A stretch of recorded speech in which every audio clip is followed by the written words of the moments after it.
আমার নিজের বলতে কিছু নেই, কেউ নেই। এই যে তোমায় নিজের ভাবি, কিন্তু কই, কখনো তো কাছে পায় না, ধরা যায় না, ছোঁয়া যায় না, অথচ তোমায় কত কাছের ভাবি।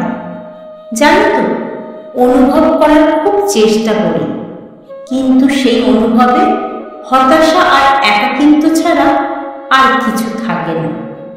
দূরে থাকলে ভালোবাসা কমে না, ভালোবাসা কমে অবহেলায়, অযত্নে, ব্যস্ততার অজুহাতে।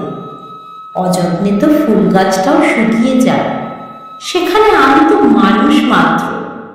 অনুভূতি নষ্ট হয়ে গেলে এমনে ভালোবাসা যাবে না, কারোর জন্য মায়া লাগে না। এখন বুঝতে পারি আসলে পৃথিবীতে আমার নিজের বলতে কেউ নেই। প্রচণ্ড মন খারাপ, একাকিত্ব, হতাশায় মুখ থুবড়ে পড়ে থাকলেও কেউ দেখে না, অথচ তুমি নাকি আমায় ভালোবাসো। সেই ভালোবাসা কেন হৃদয় স্পর্শ করে না? এই যে এখন একা লাগা, নিঃসঙ্গতা, কোনো কিছু ভালো না লাগা, হতাশার দায় তুমি নেবে না জানো। মানুষরা সরাসরি মুখে বলতে পারে না, তা ব্যবহারে বুঝিয়ে দেয়।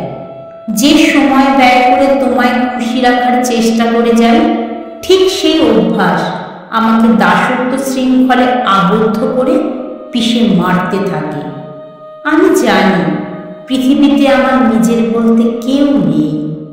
জীবন চলার পথে যাকে নিজের ভেবেছি, তার যে যোজন যোজন দূরত্বে বসবাস, যাকে তীব্র তৃষ্ণা নিয়ে দু চোখ ভরে দেখা যায় না, চাইলেও যার সঙ্গ পাওয়া যায় না, যে কখনোই নিজের হবে না, মানুষের যে তার প্রতি তীব্র রকম ঝোঁক থাকে।